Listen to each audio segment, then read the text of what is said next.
Hey everyone, welcome back. You know, today's deep dive is going to be a little bit different, a little bit heavier than usual. Yeah. We're going to be taking a look at a tragic event that just happened down in New Orleans on Bourbon Street. A vehicle plowed right into a crowd of people. Yeah, it's a difficult topic for sure. And as we get into it, I think we really need to be mindful of the fact that, this is a real tragedy with real victims and a community that's hurting right now. For sure.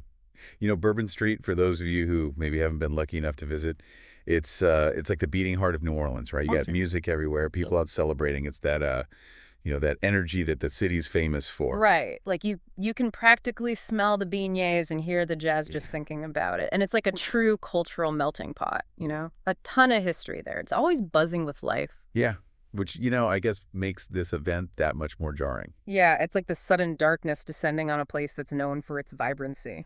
Absolutely. Yeah. And the news itself, when it broke, I mean, talk about chaos. Yeah. Vehicle, crowd, casualties, and you know how it is with these breaking news situations, all just these little bits and pieces at first, right? Yeah. Until things become a little bit clearer.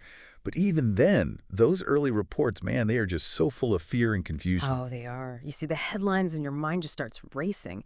But you know what I find really fascinating is how investigators, how the experts sort of navigate that initial chaos. They almost have like a playbook for how to sift through the noise and really find the truth. Yeah, so walk me through that. What happens in those first, few hours, few days Yeah. after something like this? I mean, I'm assuming it's got to be a lot more than just, securing the scene, right? Oh, yeah, absolutely. So, of course, you have the first responders dealing with the immediate crisis, tending to the injured, securing the area. But then behind the scenes, you got this whole other team of investigators, and they're essentially starting to build a timeline. They're gathering eyewitness accounts, which, let's be real, in a situation like that with all the stress and chaos, eyewitness accounts are notoriously unreliable.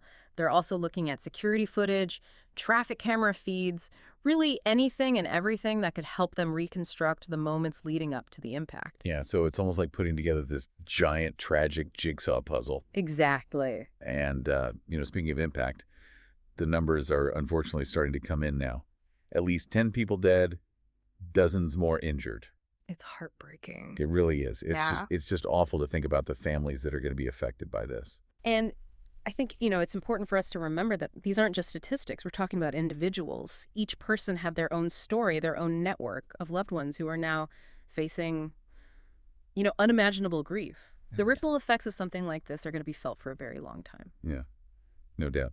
And I keep thinking about New Orleans itself. I mean, this is a city that's been through so much already. Hurricanes, economic hardship. Yeah. But it's always had this incredible spirit of resilience, this ability to bounce back. How do you think an event like this impacts that spirit? It's a good question, and it's hard to say for sure. I mean, I think this one hits differently, though. It targets such a central part of the city's identity.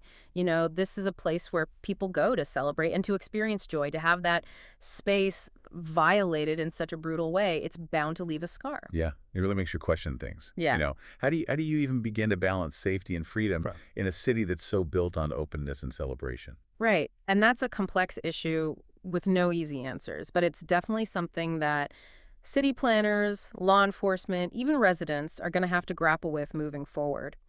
How do you protect people without stifling the very essence of what makes a city like New Orleans so special? It's a tough one for sure. And as we wrap up, I kind of want to circle back to something you said earlier about those ripple effects. This isn't just a New Orleans story, is it? Not at all. No, it's something that impacts us all. I think it forces us to kind of confront our own vulnerabilities, to think about the safety of our own communities. And it also, it challenges us to think about how we respond to tragedy, how we offer support and empathy, not just, in the immediate aftermath, but in the long process of healing. Yeah, and I think that's something we can all take away from this deep dive. Yeah. The next time you hear about a tragedy like this, no matter where it happens, take a moment to think about those ripple effects. Yeah. Think about the victims, their families, the community, and maybe even consider what you in your own way could do to make a difference. Yeah. Because even a small act of kindness, a donation, or just, a willingness to listen can go a long way. Absolutely. So that's going to do it for us today. Thanks for joining us for this deep dive, and we'll see you next time. See ya. Bye. Bye.